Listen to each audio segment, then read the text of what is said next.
Retroativamente, Trotsky reconstituiu as divergências internas no pôster. O caráter burguês da revolução não deixava, porém, prever que classes deveriam realizar as tarefas da revolução democrática e que forma tomariam então as relações entre as classes. Era esse, no entanto, o ponto de partida de todos os problemas estratégicos fundamentais. Plekhanov, Axelrod, Zasulet, Martov, com eles, todos os mencheviques russos, partiam do ponto de vista de que o papel dirigente numa revolução burguesa só podia pertencer à burguesia liberal, na qualidade de pretendente natural do poder.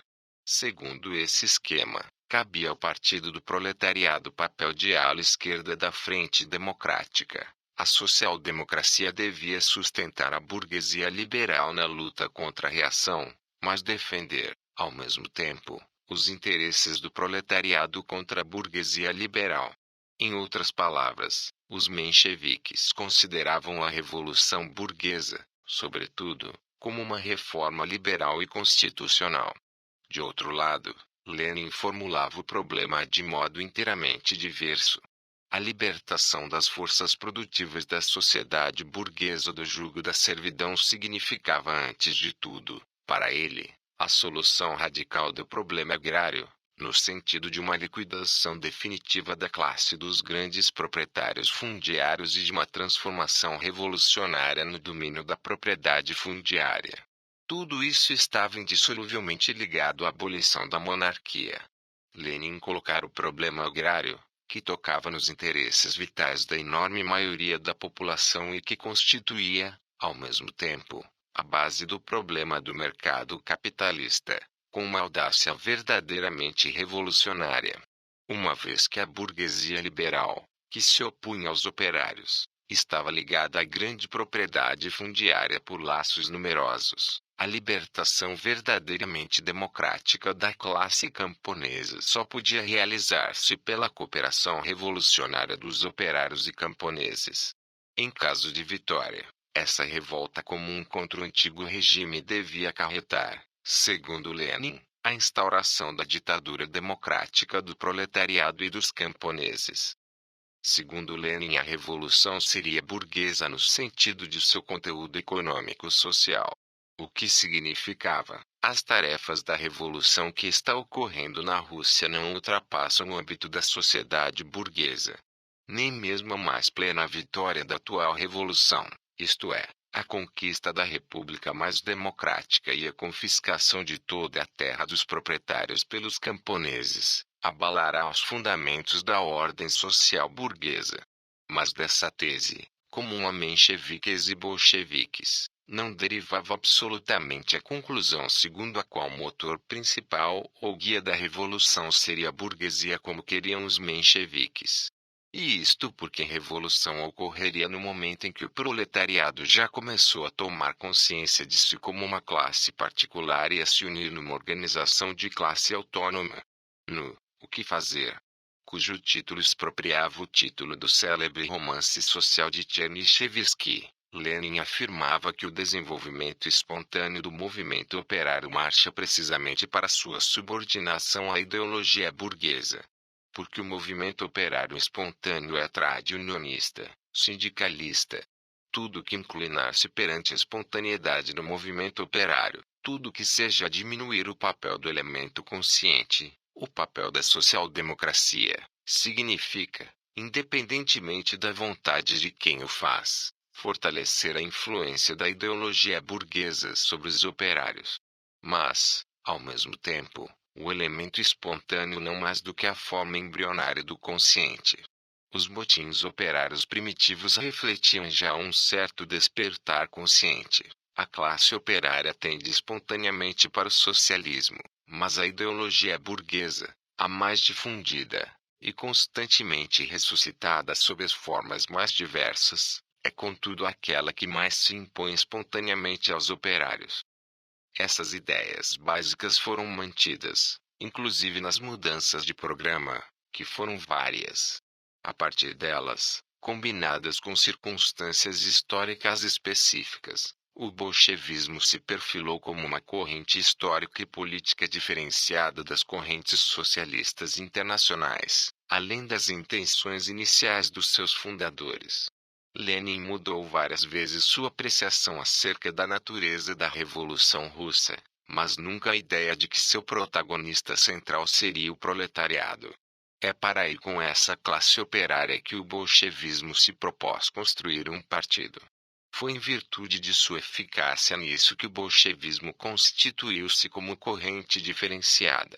O conceito leninista da organização e da disciplina do partido era valioso, principalmente na tarefa de disciplinar os comitês socialistas clandestinos, cujo número aumentava rapidamente na Rússia, à direção do Postra. Muitos comitês haviam se oposto à tentativa e rejeitado os planos de organização apresentados por Lenin.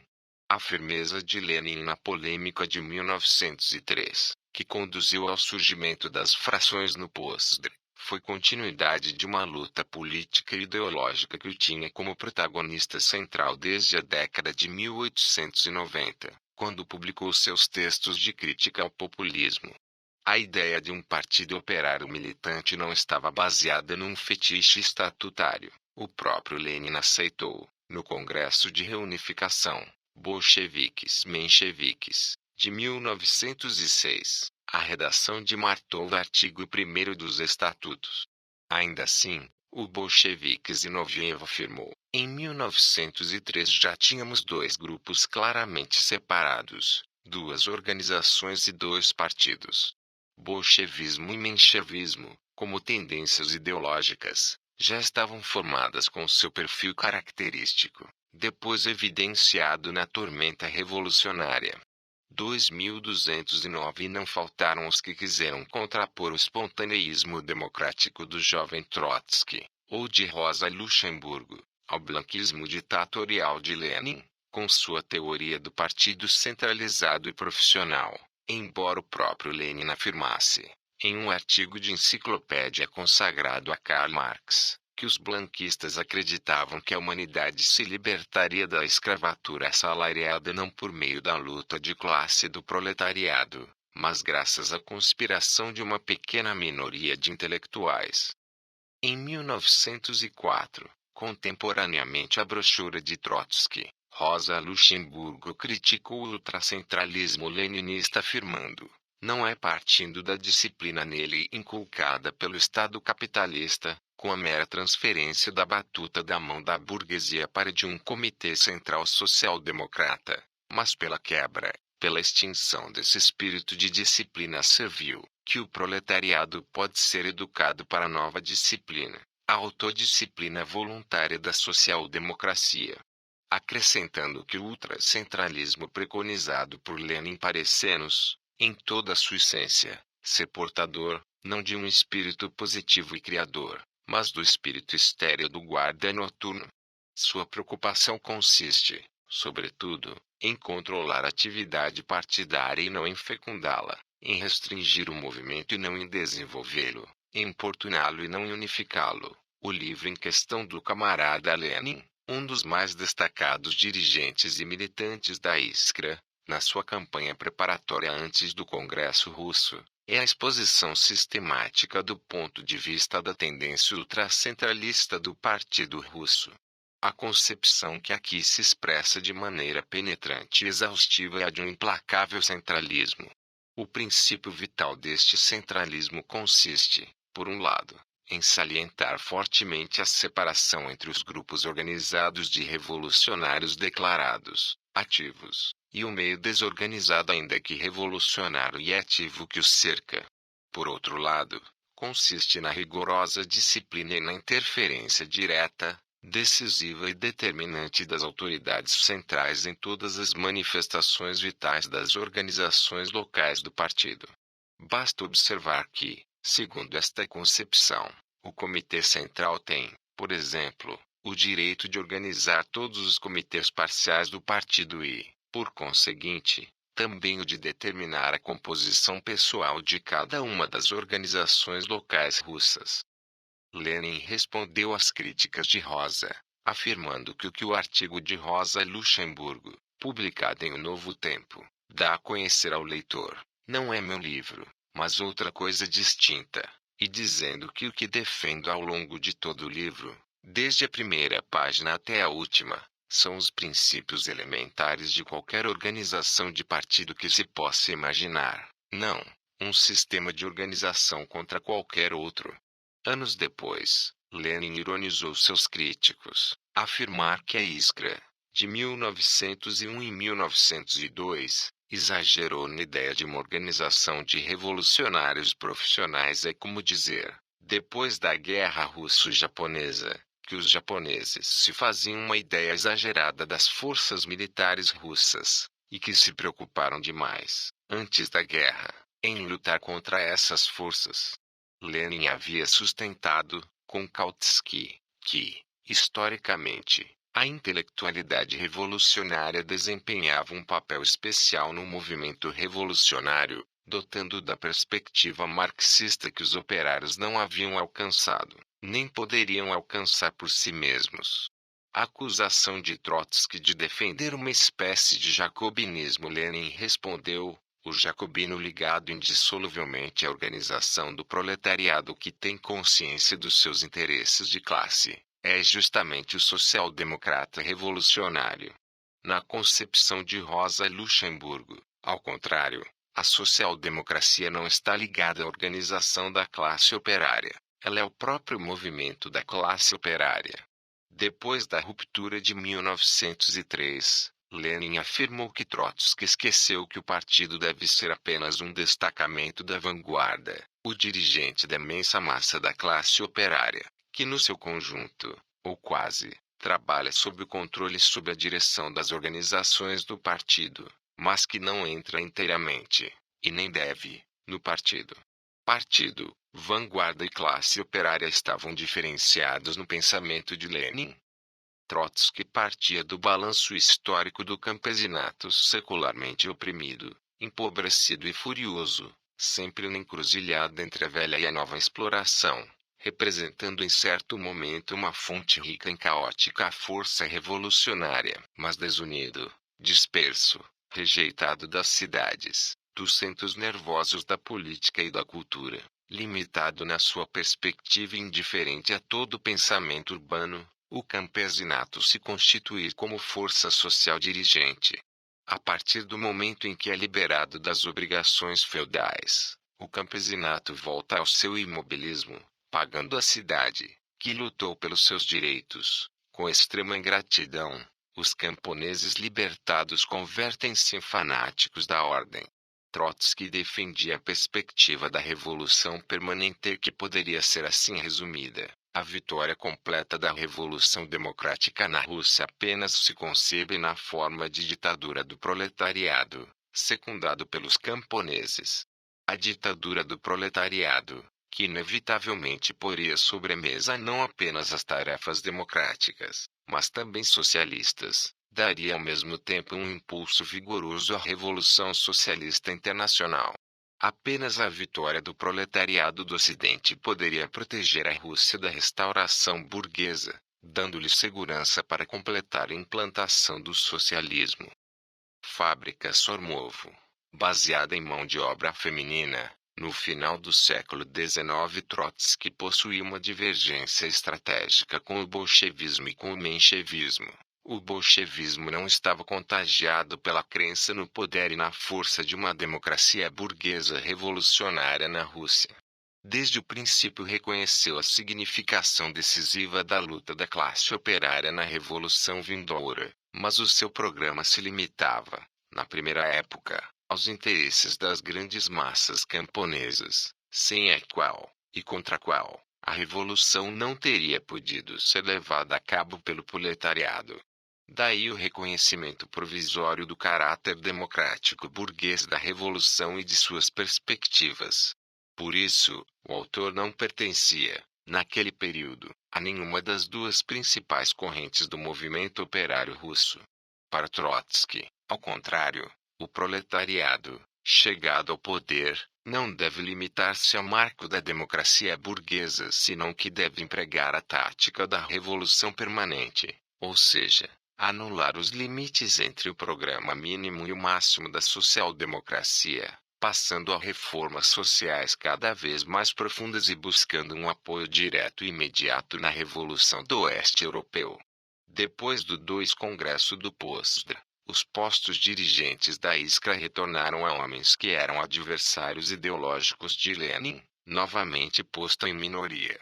Pela estratégia proposta por Lenin, o partido deveria promover uma revolução de operários e camponeses, e esta, ao realizar uma revolução burguesa, ainda que preparando o terreno para a revolução socialista, não poderia escapar, pelo menos por algum tempo, ao seu destino de revolução basicamente democrático-burguesa. Trotsky, pelo contrário, entendia que o proletariado não poderia deixar de buscar o apoio dos camponeses, mas sem ficar só nisso, ao completar a revolução burguesa, o proletariado seria inevitavelmente induzido a realizar a sua própria revolução sem solução de continuidade. E Rússia estava mudando nesse sentido revolucionário. A nova onda de greves operárias marcava um novo despertar social e político no país. O proletariado, segundo Trotsky, estava em posição de assumir a liderança revolucionária do país devido à sua permeabilidade e às deduções mais ousadas do pensamento revolucionário como resultado de sua rápida formação. O operariado russo fora transportado diretamente do meio rural para a indústria capitalista de grande porte, sem passar pela fase da produção corporativa, artesanal ou manufatureira. O operário defrontava-se com a grande indústria sem a carga de preconceitos de uma pequena burguesia da qual ele poderia ter feito parte em um país capitalista ocidental. Por outro lado, o nível cultural e educacional do operariado e dos assalariados em geral era superior ao dos camponeses. A taxa de alfabetização era 2,6 vezes maior entre a população urbana, e também era maior a taxa da população masculina em relação à feminina. Entre os assalariados, a taxa de alfabetização era 2,5 vezes maior que a da população em geral. Os assalariados representavam o maior contingente de indivíduos alfabetizados na Rússia em finais do século XIX. O processo de rápida formação da classe operária na Rússia tinha o efeito de afastar as possibilidades de cristalização de uma burocracia sindical conciliadora, contribuindo para a perspectiva da potencial liderança proletária junto com a pouca expressividade econômica e social da burguesia nacional e a predominância do capital estrangeiro nos negócios russos. A transformação acelerada do país rumo ao capitalismo fazia com que o problema agrário fosse inevitavelmente um problema de revolução, isto é, não de reforma. Os camponeses, no entanto, disseminados pelo vasto território da Rússia europeia, jamais haviam experimentado uma verdadeira união política em escala nacional. Suas revoltas permaneciam parciais, isoladas nos limites da propriedade, do vilarejo ou do cantão. A heterogeneidade da composição social do campesinato e sua situação intermediária entre a burguesia e o proletariado impediam-no de assumir um papel político independente na Revolução. Trotsky, devido a isso, era adversário da fórmula leninista de ditadura democrática dos operários e camponeses, que não explicitava a hegemonia operária no regime revolucionário. Trotsky concordava com os bolcheviques em que a burguesia russa era incapaz de liderança revolucionária e que a classe trabalhadora industrial era talhada para o papel. Foi então mais longe ainda e argumentou que a classe trabalhadora seria obrigada, pela sua supremacia política na revolução, a levar esse movimento da fase burguesa para socialista antes mesmo que a comoção social tivesse começado no Ocidente. Seria isso um dos aspectos da permanência da revolução. Seria impossível confinar a comoção aos limites burgueses. Para Trotsky, apenas o proletariado podia dar aos camponeses um programa, uma bandeira e uma direção. Argumentava que se deveria levar em conta a dispersão territorial dos camponeses, sua dificuldade de auto-organização em organismos independentes dos camponeses ricos, sua dependência em relação às cidades e também as relações dos camponeses com a propriedade privada. Destacou que Partido Camponês, o dos socialistas revolucionários, SRs, era dirigido pelos camponeses ricos e intelectuais pequeno-burgueses. O fato dos camponeses não se organizarem de modo independente obrigava-os a seguir as classes que sim o faziam. Assim, necessariamente, o campesinato pobre seguiria a burguesia ou o proletariado.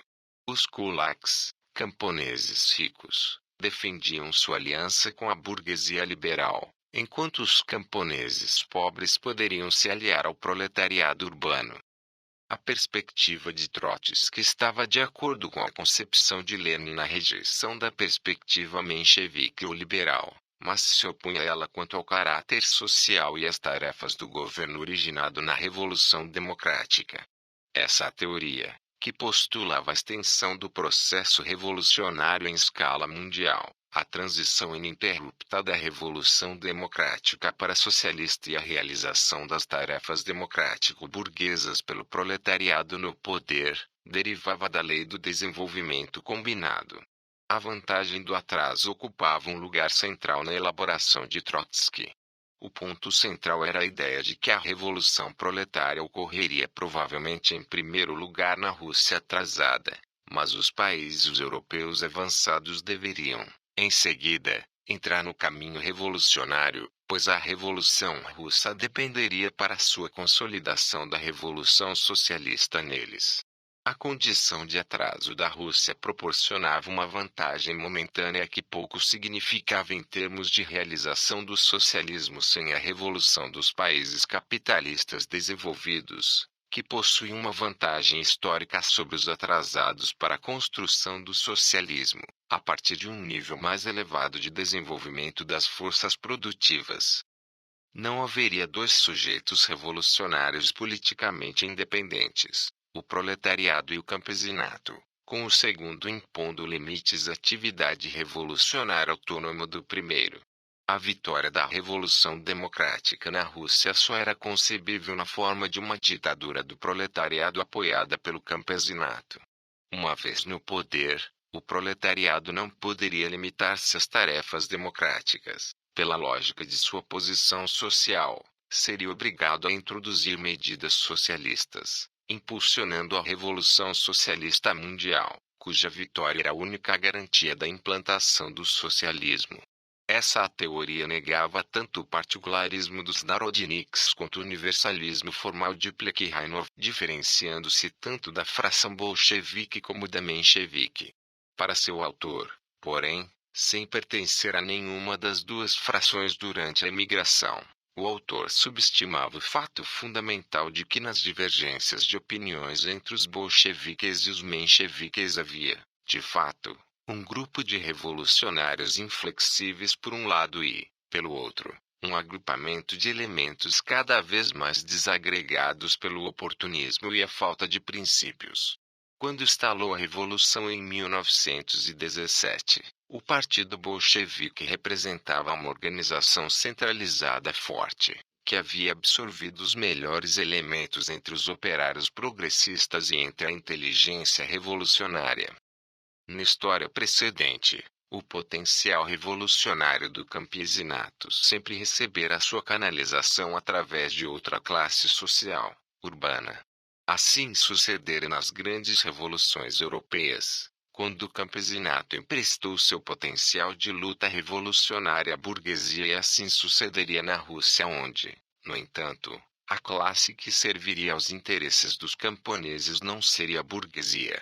Era na medida em que o campesinato não se apresentava apto a centralizar as suas próprias forças revolucionárias que o proletariado poderia aparecer como a classe libertadora de todo o povo. Pela primeira vez na história universal, o camponês encontraria o seu guia na pessoa do operário.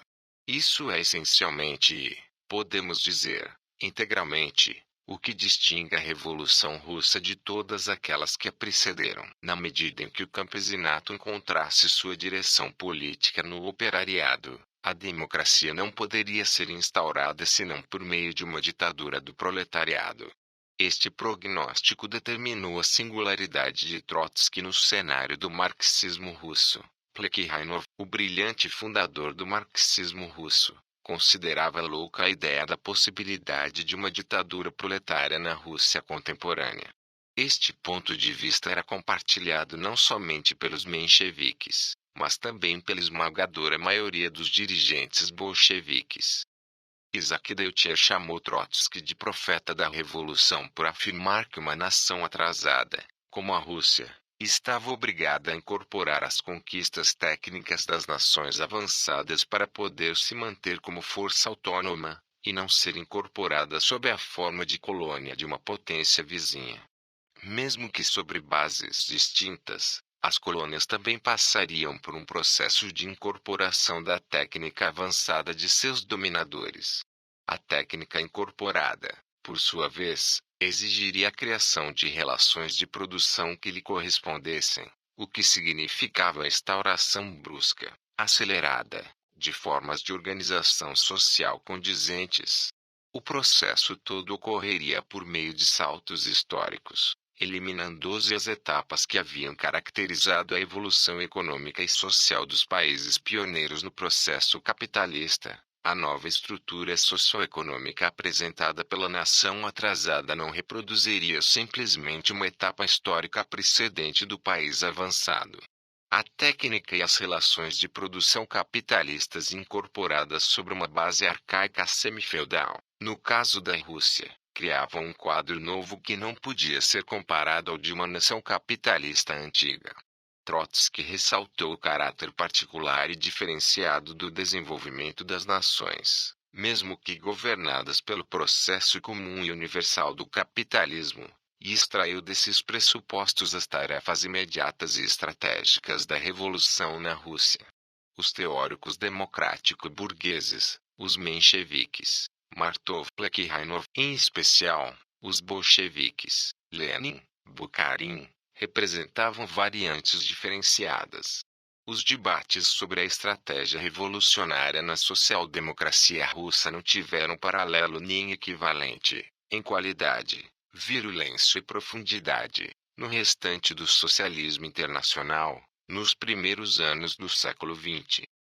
A teoria da revolução permanente poderia ser considerada como a expressão de uma nova compreensão da teoria das etapas, entendida como o processo histórico geral da humanidade. A etapa democrática burguesa já se realizara a nível mundial, fazendo necessário que se abrisse, a partir da Rússia, uma nova via revolucionária. O atraso era uma noção que exigia parâmetros. Se Rússia estava atrasada em relação à Europa Ocidental, a Europa como um todo, Rússia incluída, estava historicamente avançada em relação às demais regiões do globo, o que significava que a revolução, de fato, partiria do setor capitalista mundial mais avançado, embora na sua porção mais atrasada. O desenvolvimento combinado e a possibilidade do salto histórico estavam determinados tanto pela persistência do atraso quanto pela introdução de elementos de avanço histórico. Chegando a essas conclusões, a vanguarda socialista russa se elevou acima das peculiaridades de seu meio nacional para formular propostas teóricas e estratégias políticas de alcance universal. O Partido Revolucionário da Rússia, que colocaria o seu selo sobre toda uma época, procurou uma fórmula para os problemas da revolução não na Bíblia, como os ingleses do século XVII que empreenderam uma revolução burguesa sob a roupagem de uma reforma religiosa, nem no cristianismo secularizado de uma democracia pura, como a Revolução Francesa, mas nas relações materiais existentes entre as classes. Parafraseando Leon Tolstói, se queres ser universal, começa por pintar tua aldeia. Os marxistas russos pintando sua aldeia, se tornaram universais. A questão agrária era uma das pernas da Revolução Russa, a questão nacional era outra. No meio do embate da social-democracia internacional acerca da matéria, Stalin, membro da fração bolchevique, foi encarregado por Lenin de elaborar um texto que exporia, de modo sistemático, a posição de seu partido, fiel à resolução de 1903 do Potsdam contrariamente a uma lenda tenaz para a qual o próprio Trotsky contribuiu, ao redigir a biografia de Stalin. A brochura do georgiano em questão não foi escrita sob a inspiração direta de Lenin. Este parece ter ficado um pouco decepcionado com o resultado, pois, nos seus numerosos textos sobre a questão nacional, só a cita uma única vez, em passante, e entre parênteses, num artigo de 28 de dezembro de 1913. Sem dúvida, a brochura de Stalin defendia a tese central dos bolcheviques, o direito à separação das nações do Império Russo. Mas, sobre um número de questões importantes, estava em contradição direta com as ideias de Lenin, tais como serão desenvolvidas ao longo dos anos seguintes. 1. Stalin só reconhecia como nações os povos com uma comunidade de língua, de território, de vida econômica e de formação psíquica. É inútil procurar tal visão histórica, dogmática, rígida e petrificada da nação em Lenin que, aliás, rejeitava explicitamente o conceito de caráter nacional ou particularidade psicológica das nações, emprestado de Otto Bauer por Stalin. 2. Stalin não fazia distinção entre nacionalismo de opressores e de oprimidos, isto é, entre o nacionalismo grão-russo do Estado czarista e o dos povos oprimidos poloneses, judeus, tártaros, georgianos, etc. Os dois caminham lado a lado, como manifestações de um chauvinismo grosseiro. O ponto de partida de Lenin, como de Marx, Rosa Luxemburgo ou Trotsky, era o internacionalismo proletário. É com relação a essa premissa política básica que ele aborda a questão nacional. Mas, ao contrário de alguns de seus camaradas, Lenin percebe o laço dialético entre o objetivo internacionalista e os direitos nacionais. Antes de tudo, porque, para utilizar uma metáfora de que o fundador do partido bolchevique gostava muito, só o direito ao divórcio garante o livre casamento. Somente a liberdade de separação torna possível uma livre e voluntária união, associação ou fusão entre as nações. Em seguida, porque, como Marx e Engels haviam compreendido no que se refere à Irlanda, só o reconhecimento, pelo movimento operário da nação dominante, do direito à autodeterminação da nação dominada permite eliminar o ódio e a desconfiança dos oprimidos e unir os proletários das duas nações num combate comum contra a burguesia. A insistência de Lenin no direito à separação não significa de modo algum que ele fosse favorável ao separatismo e à divisão infinita dos estados conforme as linhas de fratura nacional. Ao contrário, esperava que, graças à livre disposição que os povos têm de seu destino, os estados multinacionais se mantivessem. Stalin escrevera que uma nação era uma comunidade que compartilhe língua, território, vida econômica e formação psíquica, considerando-se a língua e a psique, um conceito de ressonâncias idealistas, austro-marxistas, como essenciais para caracterizar uma nação. Não haveria nenhuma nação no mundo contemporâneo. As duas questões, agrária e nacional, permaneciam abertas para os socialistas quanto aos meios e modos de sua resolução. Classes sociais, tornou-se, na sua velhice, pacifista e ecologista, pregando uma vida simples em proximidade à natureza. Junto a Dostoiévski, Turgenev, Gorky e Tchekov, Tolstói foi um dos grandes mestres da literatura russa. Suas obras mais famosas foram Guerra e Paz, sobre as campanhas de Napoleão na Rússia, e Ana Karenina, onde denunciou o ambiente hipócrita da época e realizou um dos retratos femininos mais profundos e sugestivos da literatura. Morreu aos 82 anos, de pneumonia, durante uma fuga de sua casa. 52. Guerra e Revolução Social.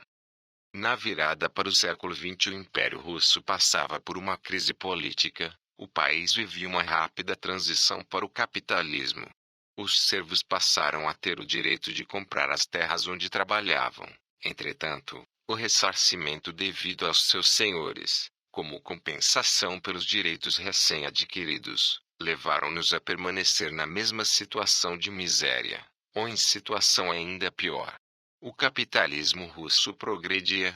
A construção da ferrovia transiberiana e as mudanças econômicas levadas adiante pelo ministro Sergeyevich atraíram o capital estrangeiro e estimularam uma rápida industrialização nas regiões de Moscou, São Petersburgo, Baku, bem como na Ucrânia, suscitando a formação de um operariado urbano e o crescimento da classe média.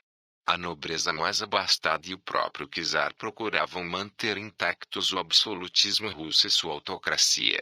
Nicolau II reintroduziu uma série de características anacrônicas e obsoletas nos rituais de palácio e do próprio Estado, até em matéria caligráfica, retrocedendo em diversos aspectos em relação à modernização precedente. O czar não reunia seu conselho de ministros, mas despachava com cada um deles em separado, acentuando seu controle sobre o conjunto.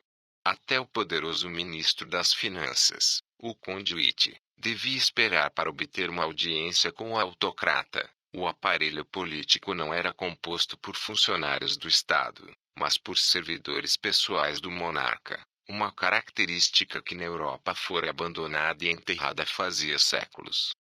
Diante da crise política, o regime czarista buscou uma saída através de uma iniciativa bélica externa. Impedida de continuar sua expansão territorial através dos Balcãs, principalmente pela pressão da Alemanha, que possuía interesses expansionistas na mesma região, Rússia tinha concluído a conquista da Sibéria, iniciada no século XVI, e ocupado a região da Manchúria, dirigindo também sua atenção para a Coreia. Para o ministro da guerra do czar, Alexei Kuropatkin, o grande vizinho oriental, a China, causava pesadelos. Os milhões de chineses poderiam ser uma torrente irresistível amarela Sikh, que poderia engolir os poucos milhões de russos brancos que viviam na Sibéria russa. Dessa antiga preocupação derivava o potencial envolvimento russo em conflitos territoriais do Extremo Oriente. Para Kuropatkin, 2 soldados russos seriam o bastante para dar conta de 3 soldados japoneses. Tamanha superioridade civilizacional dos eslavos sobre os asiáticos. O Japão, por sua vez, pretendia consolidar sua hegemonia no Extremo Oriente, e entrou em conflito com a Rússia pela região da Manchúria, um atrito que levaria à guerra entre os 2 países. Um espírito patriótico com tons racistas tomou conta da sociedade liberal. O príncipe S.N. Trubetskoy, célebre professor de filosofia na Universidade de Moscou, argumentou que a Rússia estava defendendo toda a civilização europeia contra o perigo amarelo, as novas hordas de mongóis armados pela tecnologia moderna. Os líderes acadêmicos da Universidade de Kiev descreveram a guerra como uma cruzada cristã contra os mongóis insolentes. Mesmo o marxista legal Struve sentiu-se compelido a ceder ao espírito patriótico, incitando seus seguidores a se reunirem em prol da nação e suas forças armadas ao mesmo tempo em que continuava a se opor à autocracia. Os incentivos regionais foram ainda muito mais longe em seus esforços patrióticos. O liberalismo russo mostrava suas limitações decisivas. O social-patriotismo, do seu lado, antecipou atitude semelhante de seus pares ocidentais em 1914. Transcorrida entre 1904 e 1905, a Guerra Russo-Japonesa foi um dos conflitos mais sangrentos do século XX, com 300 mil mortos. Só a batalha terrestre de Mukden fez mais de 100 mil mortos, havendo estimativas ainda maiores, e teve consequências decisivas no fortalecimento do imperialismo nipônico, assim como na eclosão da Revolução Russa, iniciando a conta regressiva do plurissecular regime czarista. A Guerra Russo-Japonesa foi também o primeiro conflito relatado nos jornais diários de todo o mundo, que recebiam informações via Austrália e Rússia pelo telégrafo, transmitidas pelos novos cabos submarinos. No plano informativo, doravante decisivo na formação da opinião pública, a rebelião dos Boxers na China, a Guerra dos Boers em África do Sul e, sobretudo, a Guerra Russo-Japonesa, constituíram o palco que tornou famosos os correspondentes de guerra e deu um novo papel à produção da informação. Depois da vitoriosa guerra contra a China de 1898, o imperialismo japonês continuara a crescer aceleradamente. Lenin o qualificou de imperialismo militar feudal, pois nele o capitalismo monopolista se inseria numa rede de relações feudais pré-capitalistas. O mercado consumidor nacional era exíguo, obrigando o país a lançar-se na luta por novos mercados no exterior. Os interesses japoneses na Ásia esbarravam na presença russa na Manchúria e na Coreia.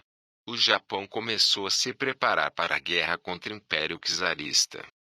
O Japão foi obrigado pela pressão ocidental a abdicar de suas conquistas na China da Guerra de 1895. A posse japonesa da península de Liaotung, incluído Porto Arthur, era um golpe para as aspirações da Rússia na Manchúria. Mas não era só a Rússia que estava preocupada com o domínio crescente dos japoneses na China. A chancelaria de São Petersburgo convenceu a França e a Alemanha acerca do perigo japonês na região, invocando, claro, os interesses imperialistas das duas nações ocidentais. O Japão, ao contrário, não tinha aliados externos e foi convencido a fazer concessões, em troca de um aumento da indenização chinesa obtida em 1895, devolveu a península de Liaotung. As regiões da China com presença russa pareciam o ponto ideal para continuar a expansão imperial japonesa. A Manchúria, com seus vastos recursos minerais inexplorados, se tornou o foco da rivalidade russo-japonesa. Em 1903, o Japão já tinha uma importante força naval, tendo acrescentado à sua marinha de guerra 4 novos couraçados, 16 cruzadores, 23 contratorpedeiros, além de numerosas unidades pequenas. Queria obter o domínio da Coreia e conquistar a península de Kwantung com a cidade-fortaleza de Port Arthur que lhe tinha sido retirada pelo Tratado de Shimonoseki, no fim da Guerra Sino-Japonesa. Losum, chamada de Port Arthur pelos russos, ao contrário de Vladivostok, mas a norte e a oriente da península coreana, era um porto aberto todo o ano, o único de águas quentes, com saída oceânica, para o imenso império continental da Rússia.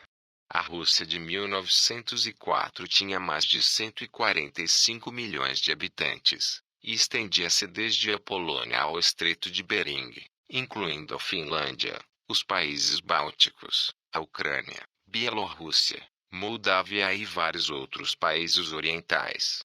Os japoneses, por sua vez, não eram mais de 30 milhões. Seu território era uma ínfima parte do russo. Em 1900, a nova potência oriental participou do esmagamento da revolta dos Boxers na China. Em 1902, fez uma aliança com a Inglaterra, com uma cláusula expressa de que numa eventual guerra contra a Rússia, o Japão seria auxiliado pelos ingleses, caso uma outra potência europeia se imiscuísse. A Rússia estava presente na China, Manchúria, e na Coreia desde o fim da Guerra Sino-Japonesa.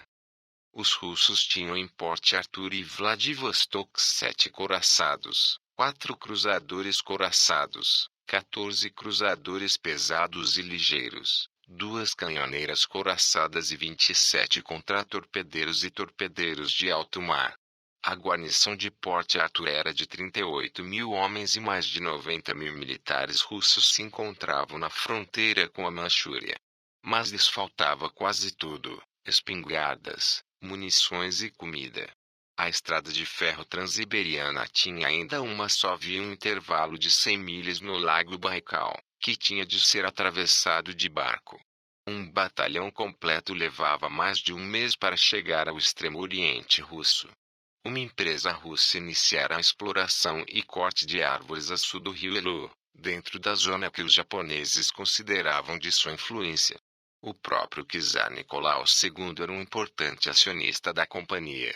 Pouco antes do início da guerra, o governo japonês tentou negociar com a Rússia uma delimitação de zonas de influência no Extremo Oriente. A Manchúria, com a península de Kwantung e Port Arthur, ficariam sob influência russa, enquanto a Coreia, ao sul do rio Elu, passaria para a esfera japonesa. A proposta não foi aceita. Com o controle da península e a penetração na Manchúria, Rússia substituiu a China como ameaça principal ao Japão, porque estava doravante em condições de dominar a Coreia e daí ameaçar o próprio Japão.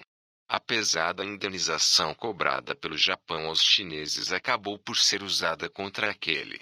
Pela incapacidade de pagá-la, a China aceitou a colaboração russa. Em troca, a Rússia poderia construir a estrada de ferro transiberiana pela Manchúria, bem como proceder à instalação de um exército de proteção na região. Estavam criadas as condições para o domínio russo da China do Norte. O Japão ficou ressentido com a intervenção externa das potências em sua área.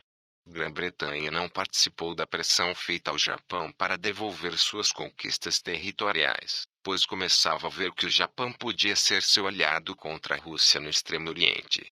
Grã-Bretanha observava o avanço da Rússia em direção do sul, através da Ásia Central, e via com receio sua aproximação ao subcontinente indiano. Ao longo das fronteiras afegã e persa, os ingleses viam ameaçados seus interesses. A aliança anglo-japonesa materializou o fim do isolamento externo da Grã-Bretanha e do Japão. O tratado defensivo entre ambos os países fora assinado em janeiro de 1902 em Londres. O Extremo Oriente passava a ser afetado pelos concorrentes imperialistas da Europa aos Estados Unidos e o Japão, apoiando-se na Grã-Bretanha. Manifestavam a sua vontade de partilhar os mercados comerciais e as vantagens econômicas com as potências do velho continente. As atividades da Rússia na Manchúria ameaçavam a posição predominante que Inglaterra detinha no comércio da China.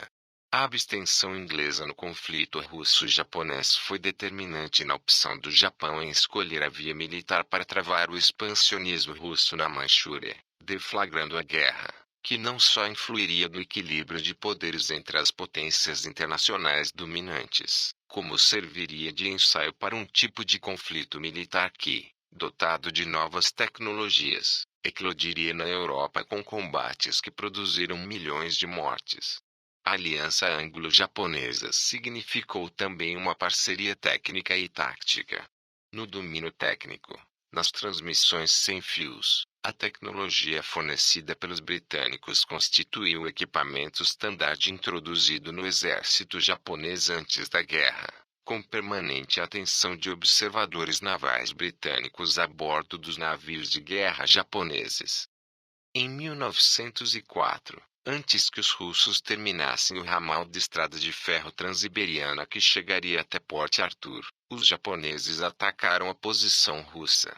A 6 de janeiro de 1904, um pequeno vapor japonês atracou em um dos canais de Port Arthur, para embarcar o pessoal consular e informar-se das posições dos navios russos.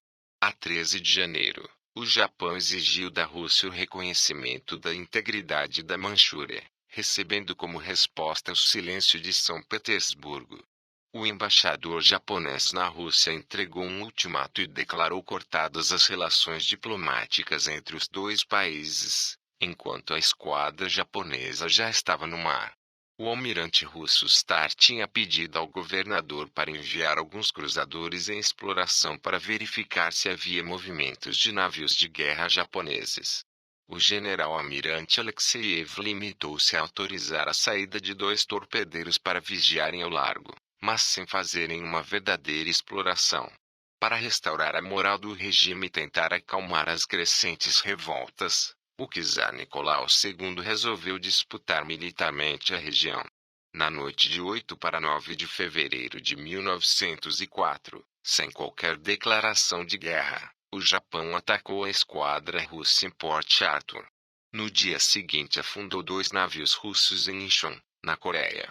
Apesar das elevadas perdas russas, a frota russa continuava a constituir uma ameaça para o Japão, que a bloqueou inicialmente para que os japoneses pudessem transportar seus exércitos para a Península Coreana. O desembarque foi o início de uma operação ofensiva terrestre em direção a norte que foi obrigando os russos a sucessivas retiradas.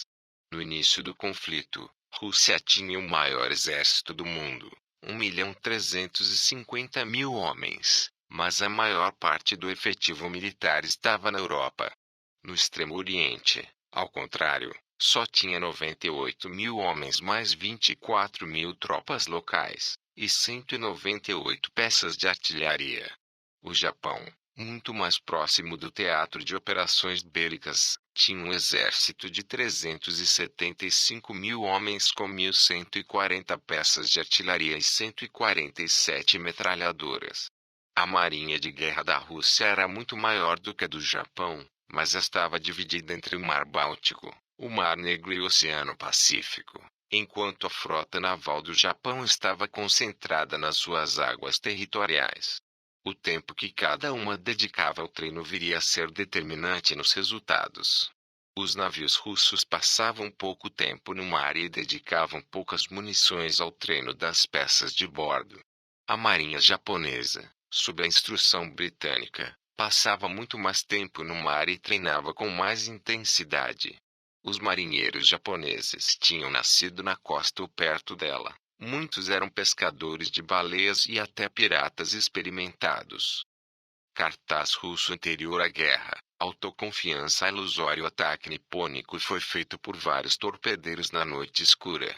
O couraçado russo Tsarevich, um navio de construção francesa que deslocava 12.915 toneladas, armado com 4 peças de 305 mm, 12 de 152 mm e 40 outros canhões de artilharia secundária, além de 4 tubos lança-torpedos, foi atingido por um torpedo na zona do leme, fazendo entrar muita água que fez o navio inclinar-se para bombordo.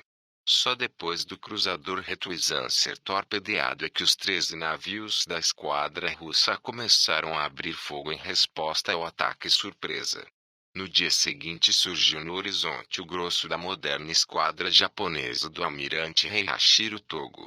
As peças de 305 mm dos novos couraçados Mikasa, Shikizumi e Hatsuzi, no entanto, tinham um alcance inferior ao da artilharia de costa da fortaleza de Port Arthur.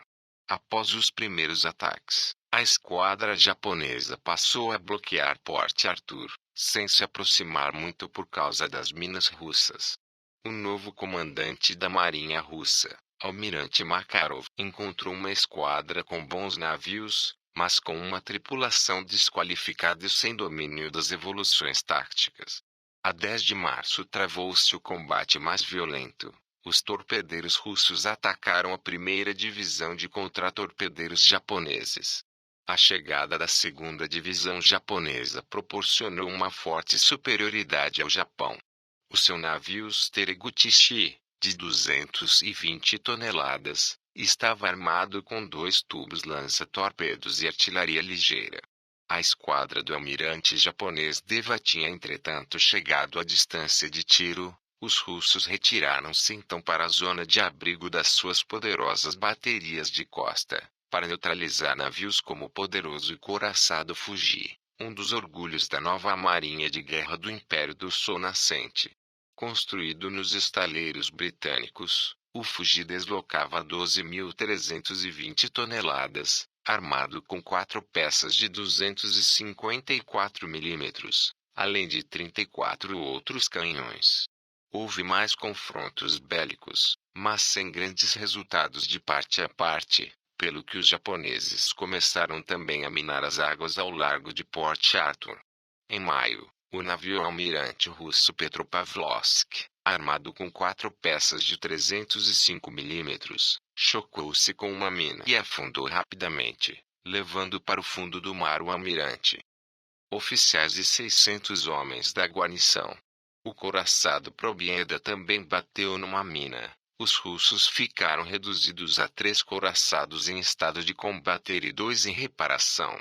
O czar Nicolau II tomou nesse momento a decisão de enviar ao Oriente a esquadra do Mar Báltico, para derrotar de vez o almirante Togo. Era uma viagem de mais de 20.000 milhas sem portos de apoio, obrigando a frota a se abastecer no alto mar. A ordem do czar foi tornada pública com uma antecedência de meses à chegada da esquadra do Báltico ao Mar Amarelo, ficando os japoneses avisados dos planos russos. Pois, se para os japoneses eram claros os propósitos da guerra, para os russos não eram mesmo, sendo o território em disputa bem longínquo de seu território nacional. Se para os comandantes japoneses o dia a dia era o continuar de um espírito empreendedor dirigido por forte iniciativa individual, começado décadas antes e consolidado em combate na guerra sino-japonesa, para os russos era o arrastar de um espírito burocrático e de muito pouco arrojo.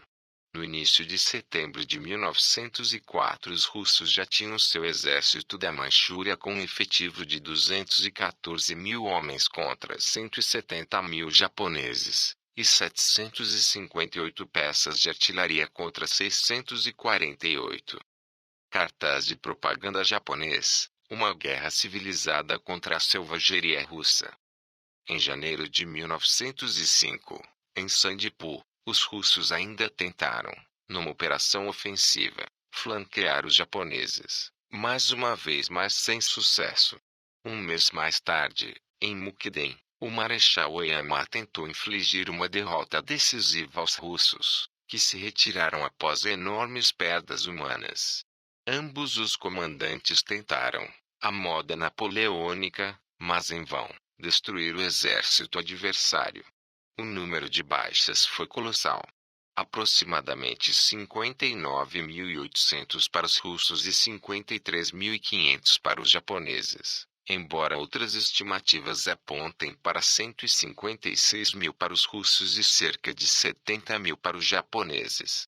A Batalha de Mukden representou para o exército japonês o pico no esforço, em pessoal e em material, deixando numa posição enfraquecida face aos russos.